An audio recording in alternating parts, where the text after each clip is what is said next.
Good day, everyone, and welcome back to another exciting session of the Shared Services and Outsourcing Week APAC Digital Conference. My name is Rochelle Hood, and I have the pleasure of serving as SSON's Global Head of Customer Analytics and Research, and I'll be the moderator of today's session. I'm going to provide you with a couple of quick announcements for the conference as a whole, jump into some logistics to make sure that you can get the most out of the session as possible, and then it will be my pleasure to welcome our speaker for the day. So first off, I just wanted to let you know we've had some great sessions already so far. This is day 2 of the conference.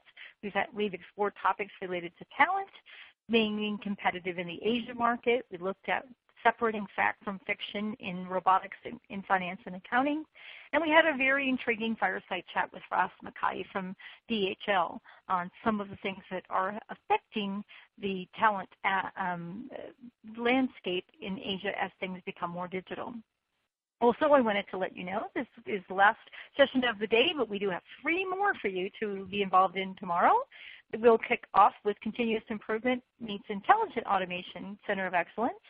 Then we'll follow that with Winning the War on Talent and Team Management in a Digital Age. And then we'll wrap up with Emerging SSOs, looking at industries and places in the world where the shared services and outsourcing model is evolving more quickly. With all of that, let me just go through a couple of quick logistics. I'd like to walk you through your audience view screen. In the left-hand side, you're going to see a Q&A box. That's where you'll take the opportunity if you have any questions, problems, issues, anything related to the webinar platform itself, go ahead and put it in there. Emmeline, our webinar coordinator, will be happy to answer you back and assist you. Also, we love it when you're engaged, and our speakers really get a lot more out of this, and we hope that you will as well, by participating through asking your own questions or contributing your own comments or insights. So once we kick off the presentation, put those in at any time throughout the entire presentation. We'll queue them all up, and at the end of that, we'll take an opportunity to read them off.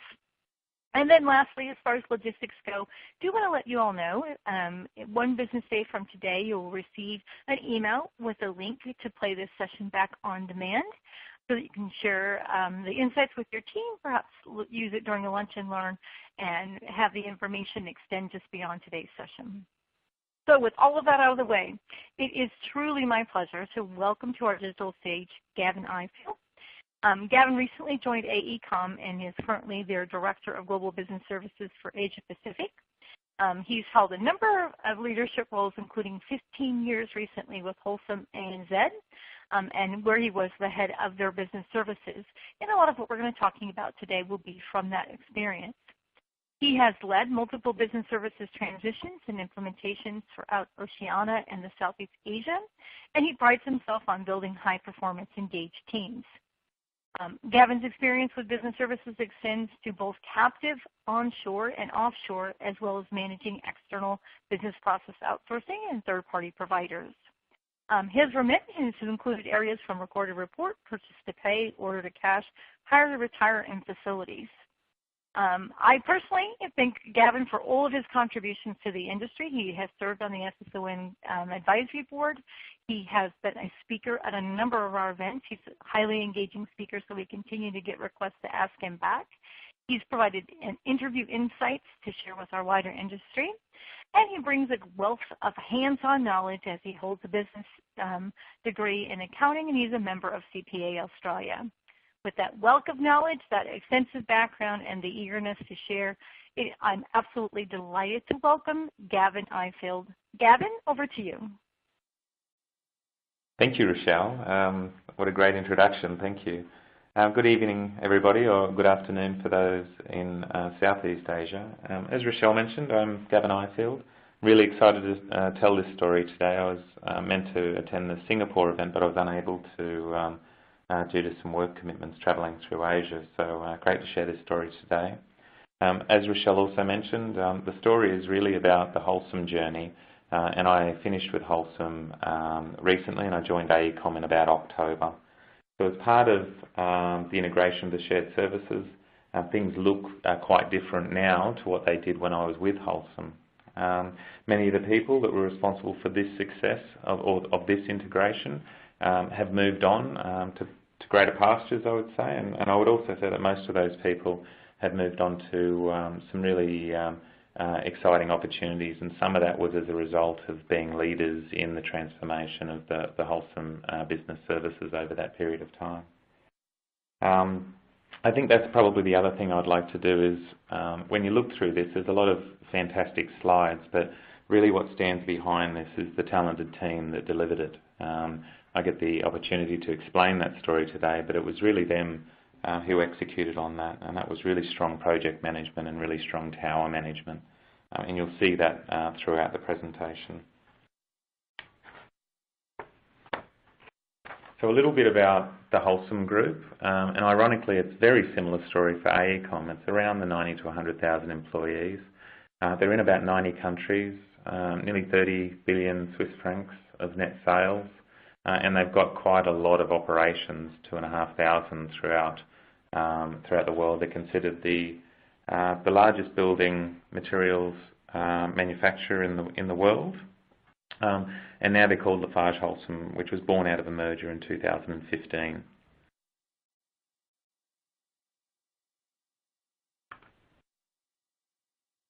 A little bit about the GBS global strategy. So it was under the banner of Global Business Services within Lafarge Holcim.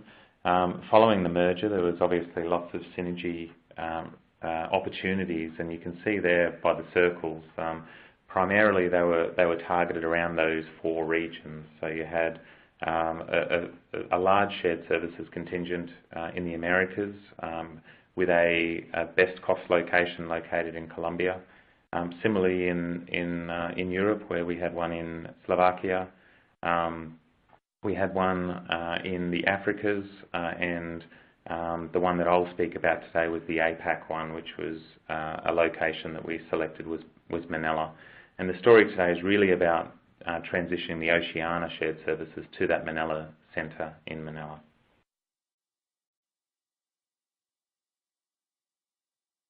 So I was responsible for the Oceania shared services when we transitioned it to the centre in Manila.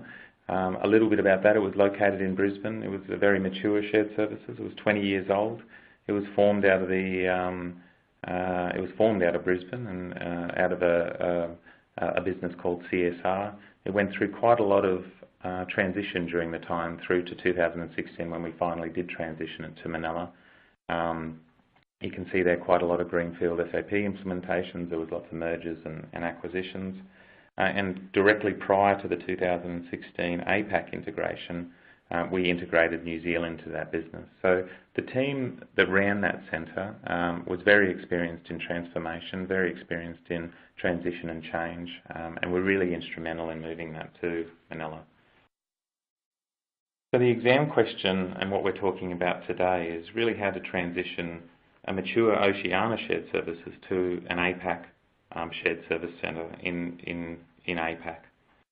We had to do that with no disruption to the business, of course. Everyone says that. We had to do that while engaging people and retaining people, and a lot of the people that were in the existing shared services were obviously going to be fairly heavily impacted. Of course, we needed to do it in record time and get those synergies very quickly. And of course, we had to also implement some systems along the way. Within that, we had things like Blackline and Concur to implement as we did the transition in order to get those standardised systems across the APAC region.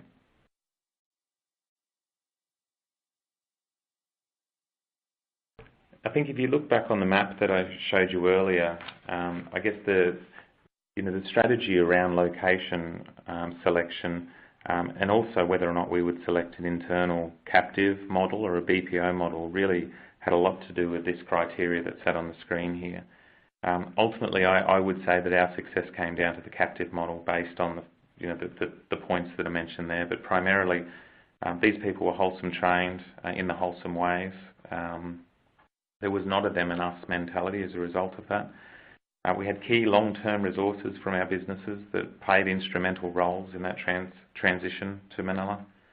Stakeholders were more than comfortable with the people that they had dealt with for long periods of time, so it wasn't a fresh set of faces. It was important as we did that, but that we also removed personalised touch and inefficiencies, and we created an arm's length, even though they were wholesome employees. There was good, strong cultural alignment, both in operating styles as well as the political climate that existed within Wholesome at the time. It was really important for us to have a value proposition that reduced turnover. So we were very strong around creating an environment which was not about low cost, but about service delivery and about standardisation and continuous improvement. So those values, along with what we offered our employees in relation to development and experience, really was our target around lower turnover. And of course, the opportunity to gain the efficiencies and to improve, we believed we could do that better with captives. So the global footprint that you saw before shifted to a captive model. There was very little BPO within that model. From a program perspective, as shown on this slide here, it's really a highlight reel, and this was sort of a bit of a showcase following the program, but ultimately there was a lot of processes. About 800 processes were reviewed during this process. It was a very mature shared services within Oceania. It had been around for 20 years and then had established a really good brand, so there was a lot of activities up the value chain or the maturity curve that was sitting inside our shared services. So there was a lot of activity to review. There was a lot of system integration considerations. We're a very sophisticated organisation within Wholesome, and there was a lot of complexity in the systems that we maintained. We needed to consider that.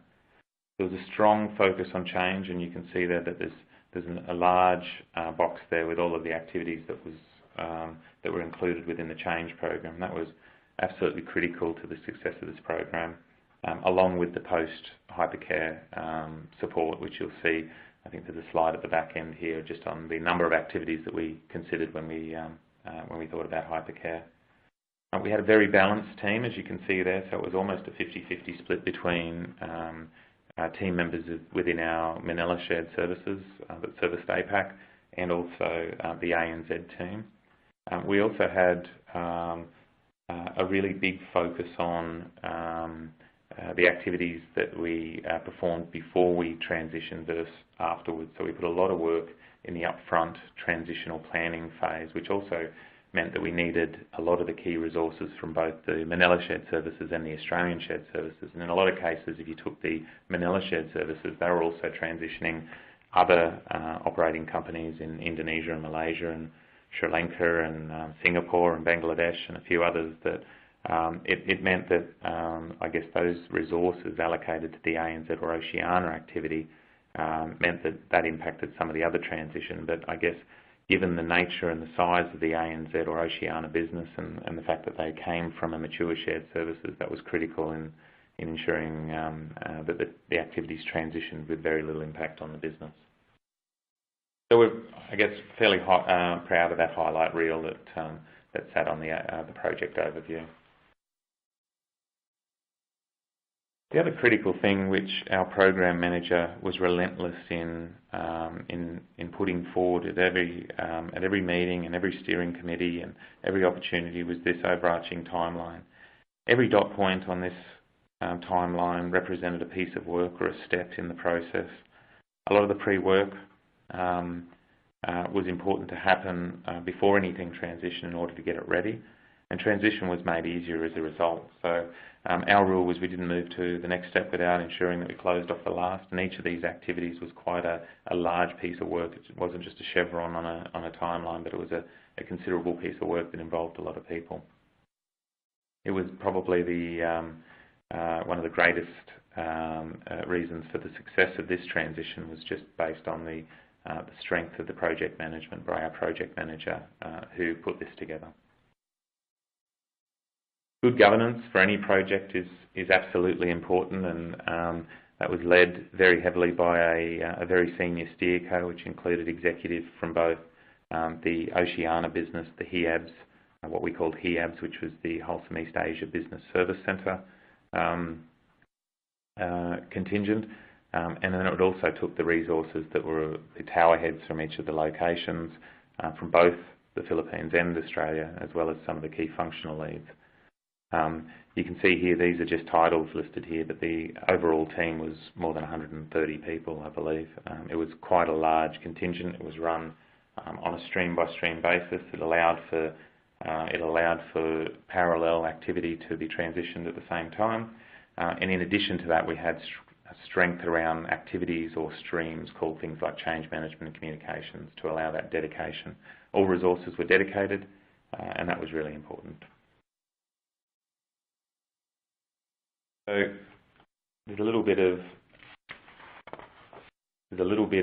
automation in this slide, but ultimately what we referred the program as is a 361 program. So there was 3 steps that surrounded the preparation activity. There were 6 steps that we call the change plan activity, and there was 1 step which was the Hypercare activity that you'll hear about today.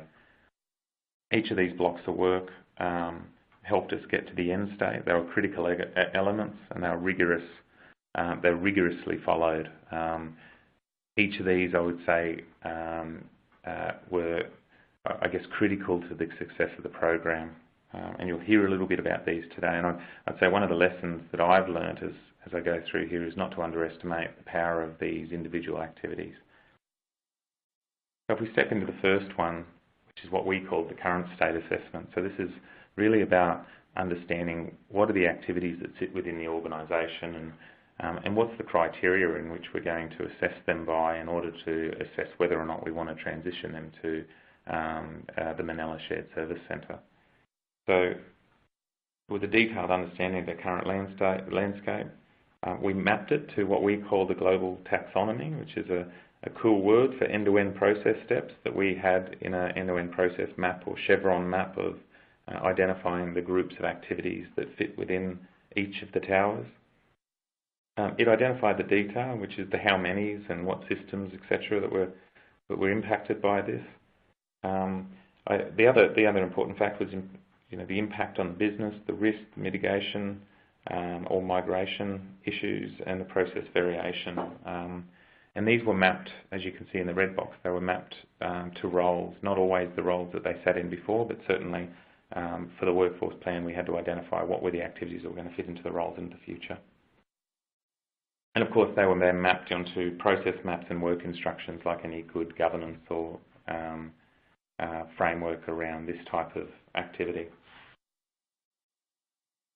So everything that was bundled in the current state assessment, and I think there was about 800 odd processes that were reviewed by the team during that activity, they were then assessed for what we classified as the target operating model. So this was the end state. What activities would go where? So would we retain them within the operating company and push them back into the business? Would we shift them to a captive shared services? Would they bundle up and move into a centre of expertise in one of the locations, or would something else happen? We would hold them for automation, or look to cease them altogether.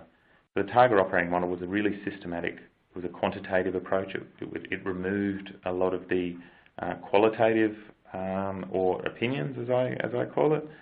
It was based on a selection criteria, and you can see that our selection criteria was around whether it was in current scope of our SSC, what was the criticality, what was the complexity of the process, the frequency of the transaction, and those types of things. So it allowed us to score it and then come up ultimately with a score that determined A, would it go, and B, what was the timing of that going to the Manila Shared Services. A really successful process. It certainly removed a lot of the emotion from the assessment. This was a very detailed, long, drawn-out activity that involved quite a few people sitting in a room, working line by line through a lot of detail. But as I mentioned, 2/3 of the work was up front, and one third was in the transition as a result of I guess the success of the first step of assessing what was actually going and when. So the next step was the service delivery model. So the service delivery model in Wholesome had all of the normal fundamentals that sit behind a good service delivery model. We had a master services agreement, we had a collaboration agreement which determined, I guess, the contractual arrangement between the shared service centre, the structure of the shared service centre and the operating companies that it serviced. We had a service catalogue, a detailed service catalogue, which identified the actual processes and everything that sat behind that. So, what was the quality of service? What was the turnaround time requirement? What was the system that it used? Who would do it when? What was the delineation responsibility, or what was the operating level agreement that was with the business, as an example? Good governance framework. and this talked about the structure of when review meetings would occur, who was involved in those, who was responsible for ensuring that happened, change control, performance management, all of the normal things that you would find in a service delivery model.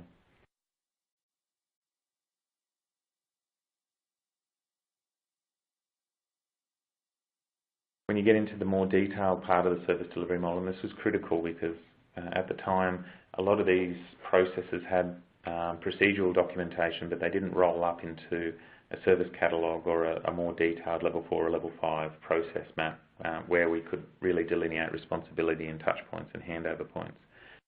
So it was really well defined, work instructions were put together, the performance requirements were put together, the reporting requirements. This helped us then spit out what was going to be the SLA or the OLA, and that really helped with future conversations and certainly drove the governance meetings from there. So it was an assessment process from the very beginning, and that helped us understand what was the activity and the performance today versus what is the activity and performance going to be under the new environment in Manila. That took a lot of the, I guess, the fear and concern out of the conversation when people saw the level of detail that these things were being assessed in. So that was the first 3 steps. So current state assessment, target operating model, and service delivery model. Very critical at the front end of the process to understand exactly what the landscape looked like and what was going to be the transition and how we transitioned it. The next bit was around the change management approach. So this is one of probably the more complex change programs that I've seen. We took it quite seriously from the very beginning. The first was probably one of the first steps, was one of probably the toughest steps, was the awareness. Certainly from our business execs, we'd run for 20 years. It was considered a fairly quiet process with little noise. So people sort of just assumed there would be some back office activity that moved to a different location with very little, I guess, impact on the business. It took us some time to get the awareness that this was an all-of-business transformation and change program. But when we did, that really got legs, and that helped significantly with the success. Certainly, by the end of it, we had all executive members, doing videos, attending the shared services in Manila, and having, I guess, a seat at the table in what that transformation project was going to look like, which certainly helped in the transformation. We developed change business networks, and we tailored that by the line of business, and those senior members really held those lines of business to account in regards to what was their responsibility in this transformation. So we didn't just want to communicate the change, we wanted it to be sustainable. So this change program really allowed for that to occur. So how was it implemented? And this starts to talk about the 6 steps that are sitting on the slide here. So 1 was a workforce plan, 2 was training needs assessment, and 3 training plan, 4 role-based impact assessment, a communication and engagement plan, and then a transition plan. All very critical steps. A lot of people think of change as just a stakeholder and comms plan, but we considered it these 6 discrete, significant activities. So for the workforce plan, it was really around who does what, who will do it later, what changes in the business, and what are the touch points.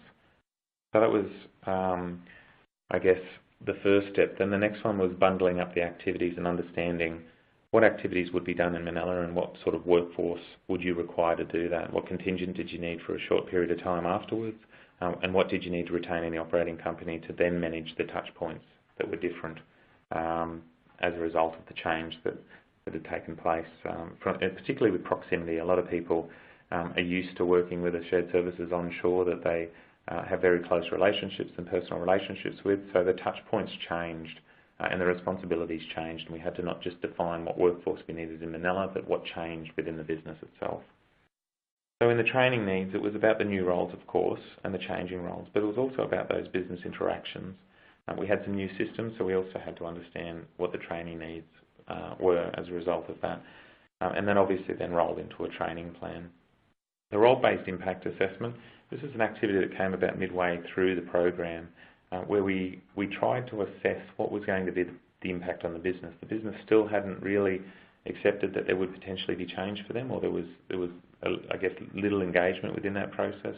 But when we defined the different critical roles within our business, whether you're a salesperson or administration person sitting within our business or a frontline order taker or something like that, what was the impact on them and what would they change, what would their day-to-day activities change as a result of this transformation? And that's where this role-based impact assessment really came in. It also allowed us to then tailor the change plan and the communication plan to accommodate that. I mentioned step 5 there, which was the communication engagement plan. It was an enormously large contingent.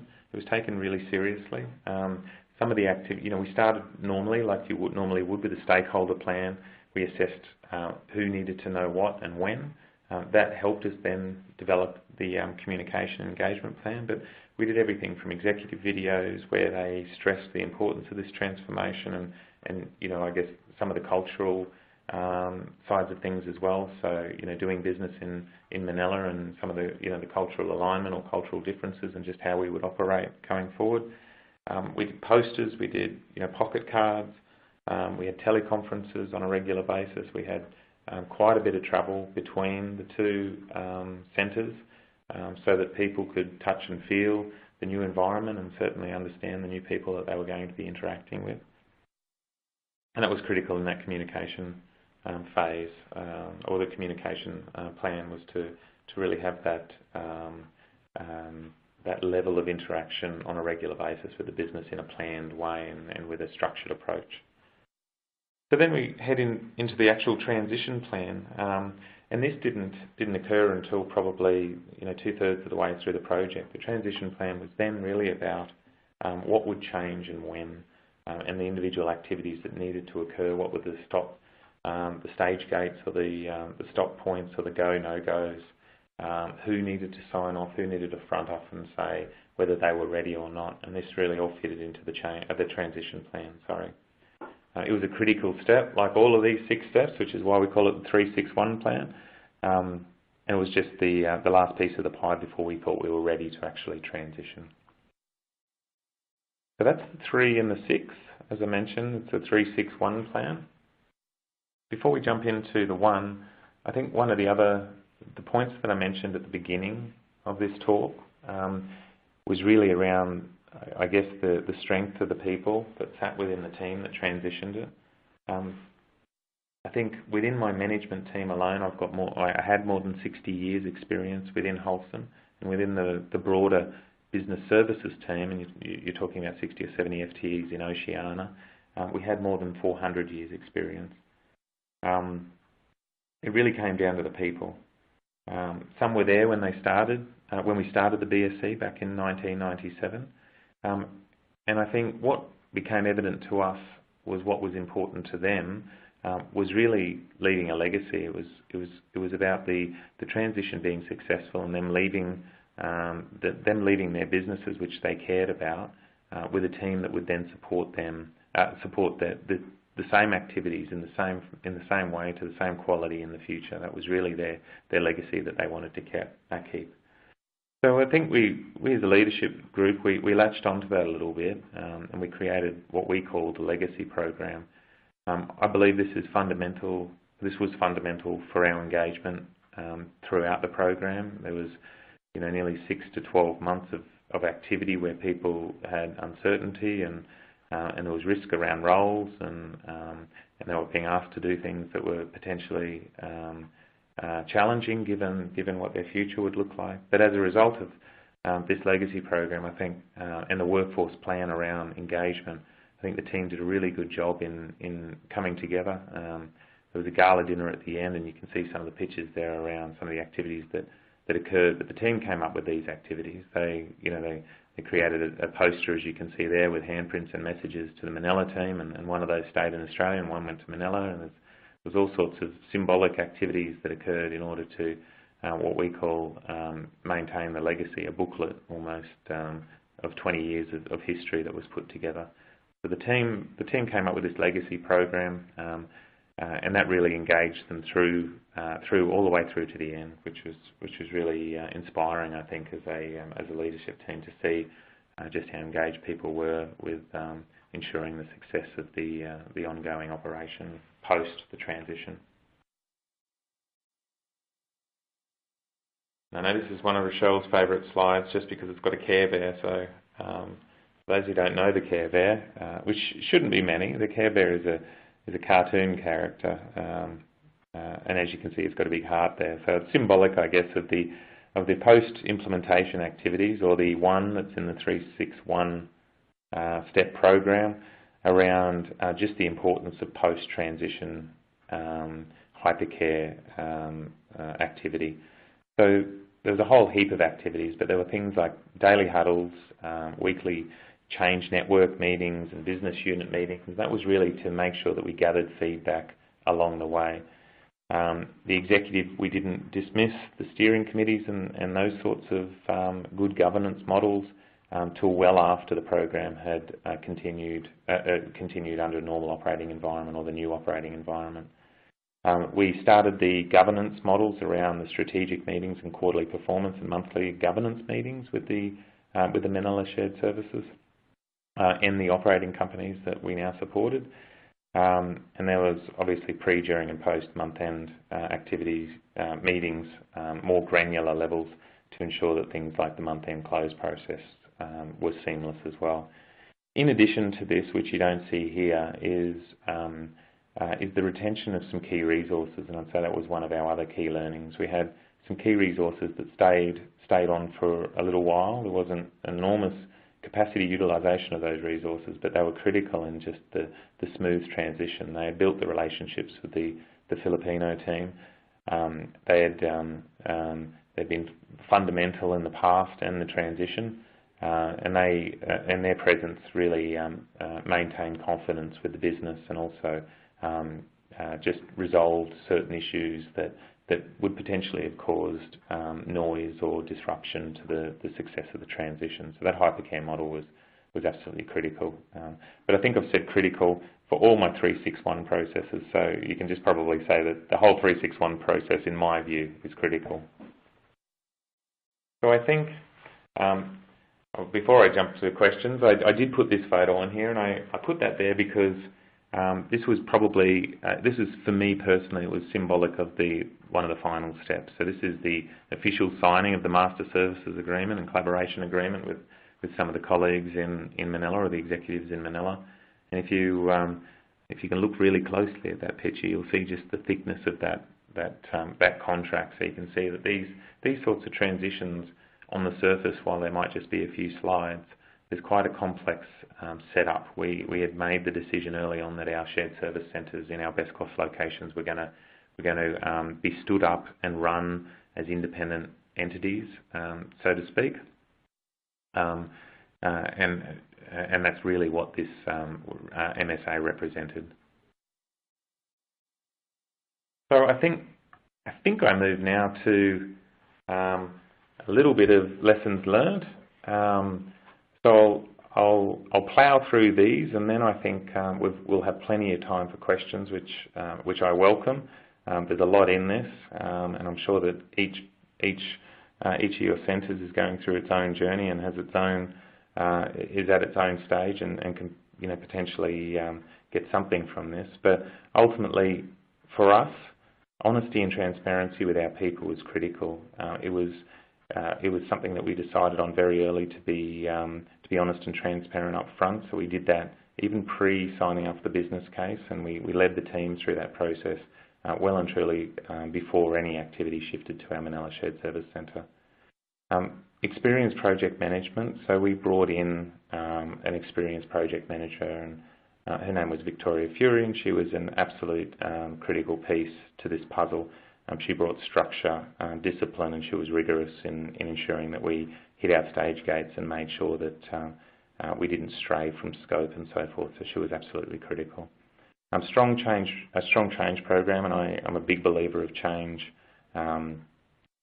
programs. I think they're absolutely, without a doubt, in my view, with success. Most, regardless of how well you execute a project, it's the noise and the stakeholder management which determines whether they're successful or not.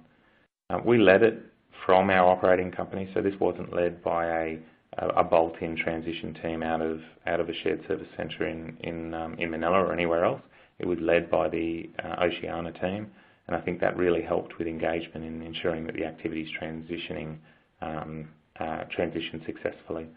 I mentioned the 2-3 and 1-3 implementation approach, so most of the work up front, and the implementation will then roll out fairly easily. We had a very clear service delivery model, and I can't stress this enough.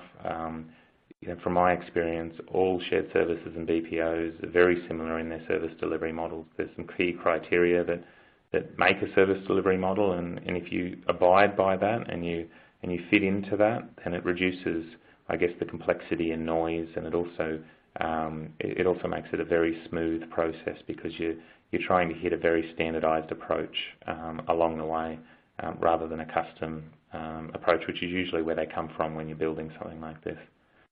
Senior stakeholder engagement was absolutely critical. We did have that from all levels of the organisation. In fact, I guess this particular program became a little bit of a showcase for Wholesome globally, just because of the systematic approach that was followed and just the amount of activity that was occurring within global shared services. So senior stakeholder engagement was really important, and we're really lucky to get that. But it was also credit to the team in building that urgency within that senior stakeholder team to see that was a critical step. And we did a lift and shift approach, and I would encourage this. I think at the early stages, people would come up with all sorts of reasons as to why something couldn't move or why it was not in a state to move. So we really had an approach that said we lift it and shift it and we fix it within the shared services where we've got consolidated control over that and a centralised team of experts to do that, or we don't shift it and we'll shift it once we've moved it later, but we won't try and fix stuff on the way to moving it. That will, I guess, increase the complexity of those 800-odd processes that we're reviewing and transitioning. So that's my lessons learned. I know that I have done the unachievable with Rochelle, which is I think I've finished within an earlier time than I normally would. So I would absolutely welcome questions for anyone who has any. Fantastic. And you're right, Gavin. We normally struggle to finish this within time, but I appreciate that you left plenty of time for questions. So let me jump right into the first one. You shared the process selection model. What was your experience in applying it to processes already in the GBS versus those that were not? Did the former generally do better on suitability score, or as you would expect? So basically, if it already existed in the GBS, was it a better fit in your model, and how did you approach those processes that did not yet exist in the GBS before this transition? I guess we were reasonably unique in Oceania. So within the APAC shared services in Manila, I mentioned some countries before. Most of those Southeast Asia countries were moving on to a central system, so there was one system with one standard process. For the Oceania environment, we had our own system, and that was just historically built out of the demerger from Cemex in 2008, I believe, and what that meant is we had our own Oceania system. So as a result of that, there was little emphasis placed on whether or not our processes aligned or whether or not the activity or maturity of the activity aligned with the other activities within that shared services. So we built a unique team that serviced Oceania, and we were going for what I guess the lead GBS guy said at the time was market share. So we would move anything that they let us, and we would not argue too much over the things that they didn't let us do. We had the view that we would push as much as possible early, and then we would consolidate and get more alignment with standardisation once it was in the centre. If that was a low ball, then we would aim to get more later, or in our case, we sent pretty much everything, and we were quite successful with that. Then we would probably wait for other regions to catch up, or we would make decisions on certain activities that didn't align with that criteria at a later date. So it was a little bit of a market share grab more so than a systematic approach to assessing a service catalogue for the consolidated shared services entity. Fantastic. Next question is, did your transition processes include a project to address a fast month-end close? So how did you actually close the books while you were going through all of this? Yeah, great question. I think we were really lucky. Again, Wholesome was a mature business, and it had a mature shared services. And over the 10 or so years of all of that change, there were certain milestones or step change programs that allowed us to improve our close process. So Wholesome had an EBITDA day one close, so we had a full consolidated result day one. We did some minor adjustments early day two, but we would have an absolute final ledger lock position on day two with full consolidated reporting day five. So in a way, there was very little improvement that we were chasing as a result of that. In fact, I think as we transitioned to Manila, I think other operating companies were a little bit in awe of what the Oceania business had done, and we ended up having learning sessions with some of the other operating companies, the Philippines as an example, which is the operating business, not the Manila Shared Services, but the Philippines business, in lessons learned for them to start leveraging some of the best practices that we had in order to close with such precision on day one. And you've got to remember in Australia and New Zealand there was about 300 sites, all manufacturing, with inventory, multiple systems. So to do that was a very well-oiled machine. So we didn't target month-end close efficiency gains as a result of the transition. We did time the transitions to suit some of those key dates though, so we certainly didn't try and transition things over year end as an example. Fantastic, and you got a comment back that says, congratulations, full reports in that amount of time frame is phenomenal. Can you please share to us how you solved intercompany reconciliation and what deadlines do you apply to intercompany? I think you're asking me a technical question here, and I'll struggle my way through it. But ultimately, intercompany, we had two intercompany transactions that we would consider intercompany. So we had intercompany and we had intracompany. So intercompany, which was in activities that occurred within the ANZ business, and there was multiple operating companies within that. They were reconciled on a monthly basis, and there was very little inconsistency with those. There was very little that weren't reconciled within the intercompany. But we also, the intra-company ones, which was with other Wholesome entities or group companies or holding or finance companies, there was a pre-start, I guess, before some of those key dates where we aligned those, and then they were not allowed to be changed. So those intercompany unreconciled items were resolved prior to close. That's all I can really say there. I'd probably need to refer my R2R lead in order to give you any more technical information. In saying that, we also had very good SAP systems, and I've probably learned the importance of those systems or the significance of those systems since leaving, just seeing how others deal with some challenges with systems. But certainly Wholesome, we had built a greenfield SAP system in 2010, I believe, and we'd ironed out a lot of bugs as a result. I'm sorry, I can't give you more of a technical answer than that one. That's okay, and I'll encourage those folks who are asking those questions. We'll be happy to take your information if you want to connect directly with the R2R expert, because certainly we can get you there. The next question is, first, thanks for the answer to the previous question. There was a follow-up to the earlier one about processes, and the second question is, you said lift and shift, no fixing as you go. Generally, there is at least some type of adaptation needed. How did you draw the boundary between just an adaptation versus this is too much, let's not move this one? Yeah, good question. I think I can bounce the slide back up on screen here. So this slide here, when we assess the target operating model, so one of the key criteria there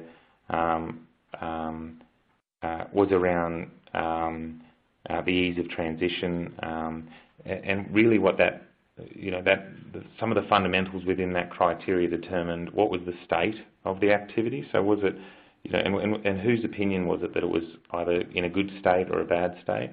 I guess to answer the question, if something was put up as not being in a state to move, or it hit a criteria button that was too high a risk, we would do a work paper on it, and that would go to steering committee to make a decision. So we did that with payroll, we did that with certain customer-facing transactions, and they needed to go through a more rigorous approach than the other 800 activities. So there were some activities that certainly were sensitive to key members of our executive. We wanted to pay people correctly. We certainly didn't want to damage any of the customer relationships. So for some of those, if we thought the process was a risk, it would go up the chain as a paper to the steering committee.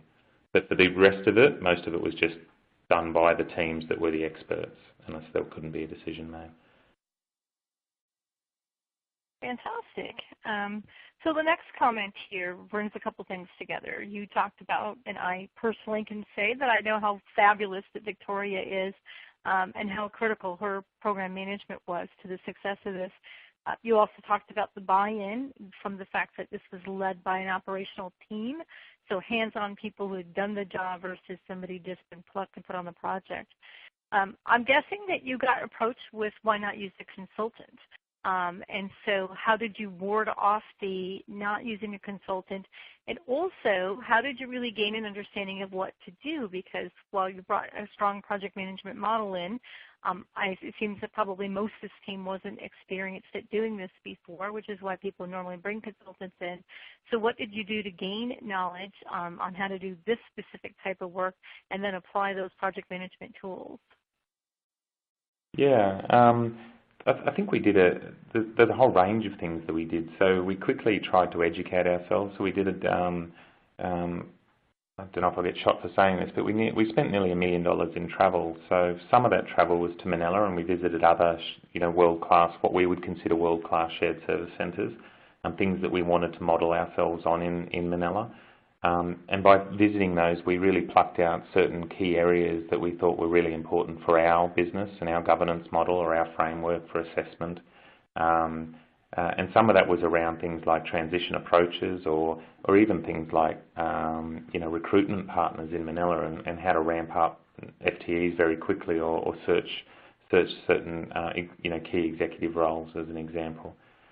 So that was probably things that we did to educate ourselves on the Manila shared services. We also ran, so I'll come back to the project in a session, but we were also very keen on understanding the cultural differences between the operating companies, so we ran cultural awareness programs.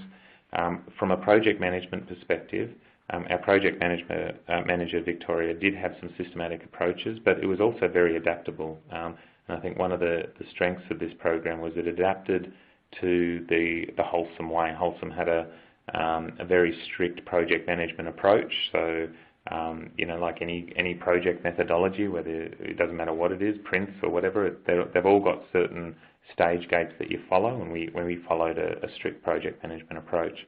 I think the other thing was that we had some really good experience in our Manila centre. So, and in Australia, I think, while we hadn't done a transition to Manila before, that the team in Australia were very experienced with transition. They had done multiple transitions of activities from either the business or other operating companies into our shared services in Oceania. We'd only just done the New Zealand integration the year prior, where we changed the business model in our New Zealand business, and we also consolidated the activities that sat within their shared services into ours, and we did that directly before. So they had some sort of fresh approaches in mind.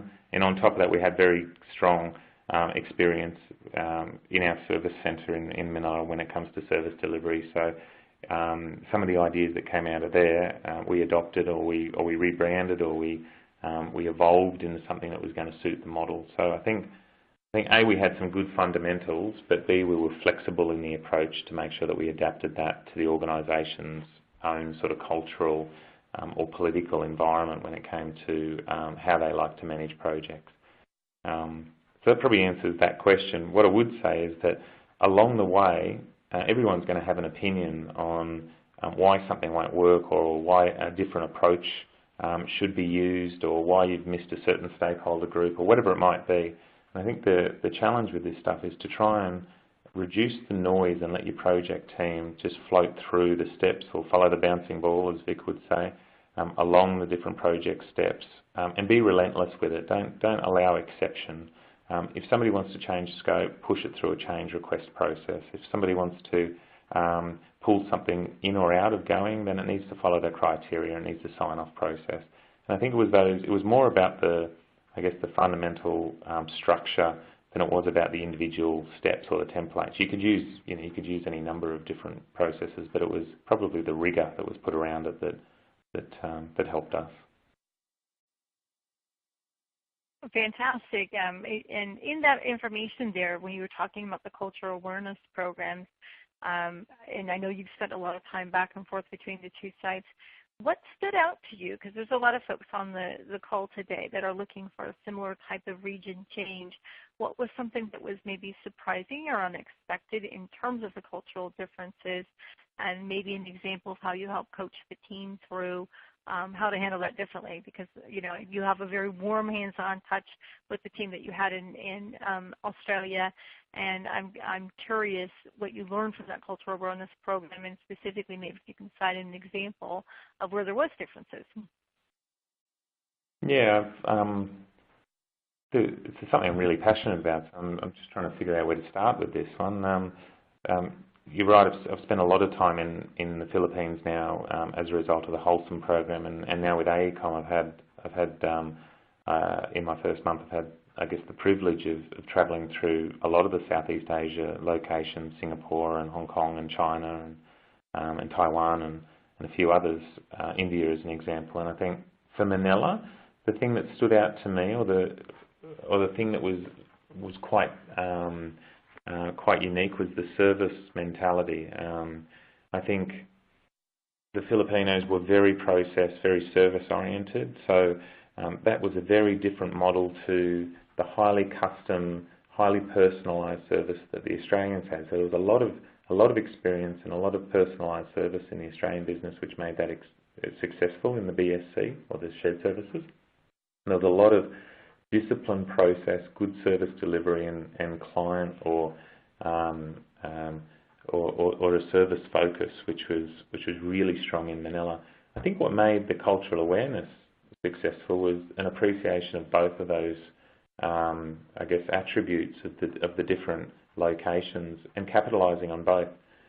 So the Australians didn't impose a personalised approach onto the Filipino shared services, and the Filipino shared services took the advice and the expertise with open arms, I guess, from the Australian business. So that was probably the thing that stood out most to me.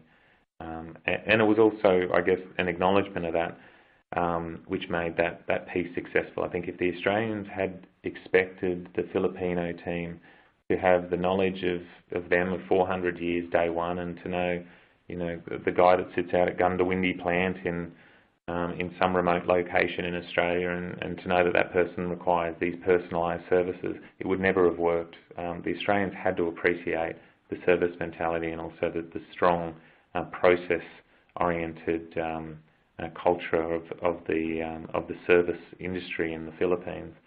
Most people will know that the Philippines has the most captives of any location globally. I think it's got 182 captives, and the next closest is Malaysia with 180, and that's captive centres. So it is very experienced at doing this, and there was a certain level of, I guess, trust put into the Philippines business that process would work for us if we let them do it. For me personally, I think the other thing is it's cultural bias, but most people will think when you offshore something that you're looking for a low-cost location, and that represents a low quality.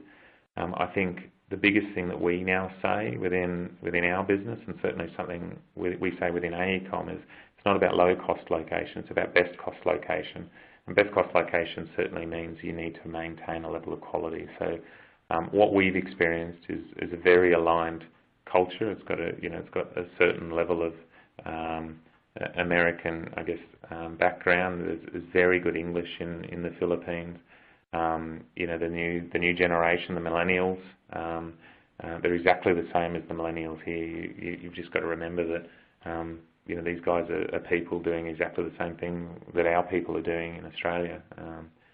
And I think that was probably one of the largest opportunities for our guys, and something that they all probably walked away with a sense of pride with. A lot of our transactional frontline staff got to go to Manila, and they built friendships during that time. So it was something that started as a low-cost labour arbitrage approach that turned into a really strong partnership and more about quality and strength of team. Well, wonderful. And certainly the pictures you showed about the handoff and the legacy really depict that and that warmth between the groups, which is not something you would set out to expect. I still remember the day that you told me that this was going to happen, having just met your team who had been with the company and specifically with the group for many, many years. So Care Bear has certainly paid off. One more quick question, I think it's probably all we have time for, you mentioned a few times that you guys had just completed and were still in transition of merger and acquisition activity. So Wholesome was actually becoming Lafarge Wholesome. That was still going on across the company, even though officially that occurred a couple years before. Was that a risk at all in terms of how this progressed on the project timeline? Was that or upcoming acquisition activities, because both companies had been very M&A active, and was that a risk at one point, or did something come into play, or did you make some kind of governance decision to separate anything related to that so this project didn't get delayed?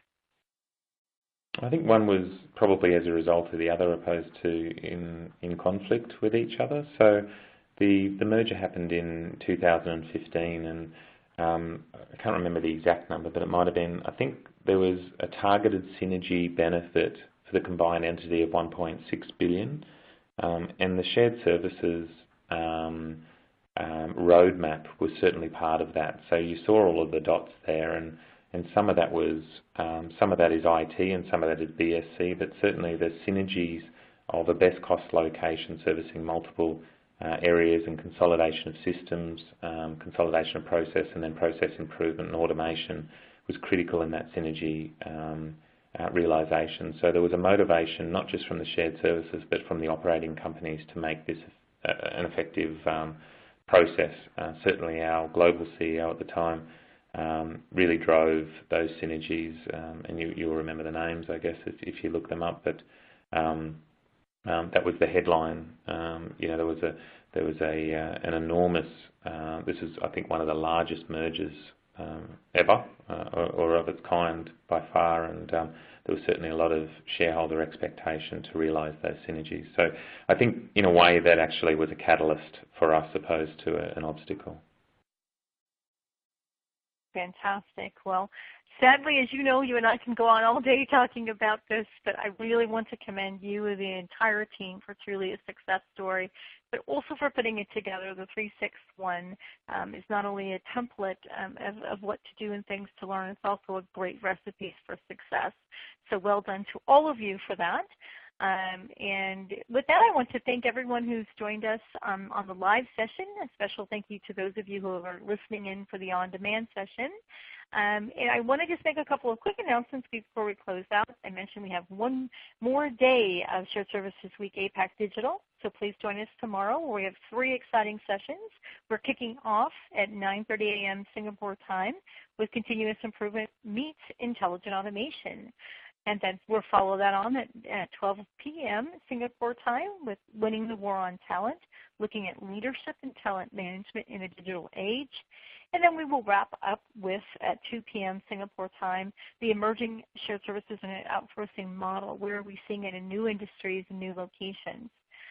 So Gavin, this has been an absolute delight as always. Thanks to you. Thanks to Care Bear. Thanks to the team for sharing all of that. And with that, this concludes today's webinar.